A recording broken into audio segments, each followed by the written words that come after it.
Welcome back after the election. So, we've got Biden. Yay.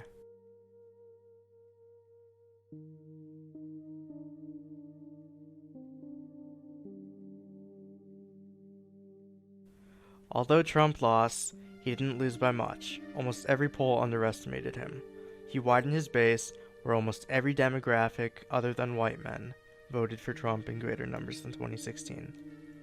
For a man who's decried as racist for over 4 years now, this is stunning. Donald Trump is now refusing to concede and started suing to challenge the election results. And since he lost, even if his lawsuits will all collapse, he may still run in 2024, which means more Trump rallies, more Trump momentum. This boogeyman of American politics won't simply go away. He is here to stay in one way or another. This theater could potentially drag on for months, but that's actually good news. The more the system is paralyzed, the less the American people are screwed by the one-party establishment. It's disappointing to see no third party achieve over 5% of the popular vote, which really cripples the chances to challenge Kamala in 2024. Because let's be honest, Joe is not likely to last that long, so we are potentially faced with 8 years or more of further neoliberalism, of environmental degradation, drone strikes and wars being declared on Middle Eastern nations, and racist police reforms, thanks to our proud cop Kamala and the 1994 crime bill author Joe. By the way, this is explained more in depth in our previous video. Not to mention that our new president-elect Joe Biden is planning to staff Republicans into his cabinet. So we got George Bush 3.0, not even a milquetoast progressive like Elizabeth Warren. We got a Republican who's going to govern like a Republican. And the people he is considering for his cabinet are no better. Take, for instance, Tony Blinken, a man who served as the Deputy National Security Advisor to Obama, openly pushing for war in Syria.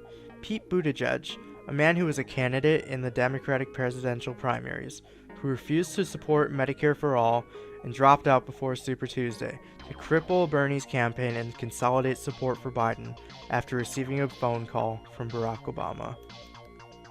There are many more terrible options, but we won't go through every name nor give you their exact background. You can look it up for yourself. Links are in the description. Now, does that mean that Biden's candidate is going to be worse than Trump's? No, it is marginally better. But is that what our vote is reduced to nowadays? To voting for a marginally better candidate? That rather than implement a real change, at best, we are just slightly slowing down the demise of the United States? Come on.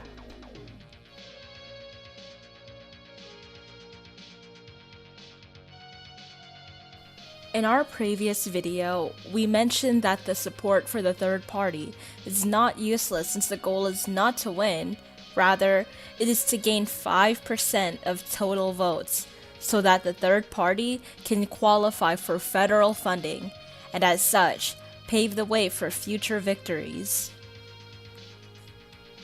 Bernie wasn't this magnificent savior on a white horse. He betrayed us. Leftists, progressives, he was a wrench thrown to sabotage third-party appeal. Check our next video for a thorough analysis as to why. But he's over and done with. As long as we maintain solid skepticism, and as long as we learn from our lessons, we can drive this newly built up mass potential into an unapologetic mass power, which, with no concessions to the corrupt oligarchy, without fear or surrender, represents the people. The Democratic progressives will betray us, and this isn't a baseless assumption. It's a matter of fact based on analysis of our past. Let's not rely on them. We can cast out the illusions of wanting to reform the Democratic Party from within if they rigged the election twice, just to stop Bernie, who wasn't even their enemy in the end. They will, without a doubt, be willing to throw even more against those genuine leftists who oppose them. We need to build a third-party alternative. It starts with you who is watching this. You are needed to pave the way for a third-party shift. And it's not just you alone. See, you're a part of this greater collective shift. Don't be mistaken though. It's not just about voting. It's not just about having a ballot alternative. A party doesn't just compete in elections. We've seen and discussed how electoralism is insufficient. Rather, we should see it like this. It is a tool for the people to organize and do direct action. This is why having a strong party, a strong collective, is important. Why being organized within an institution is fundamental to praxis.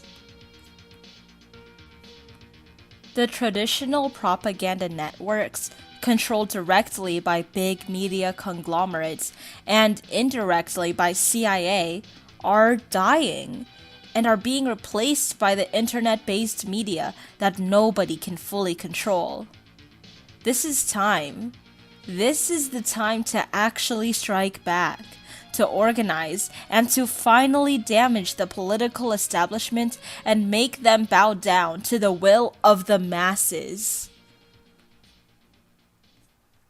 There's a glimmer of hope that this total betrayal of the people may have finally caused enough people to say, "We don't want to be a part of this.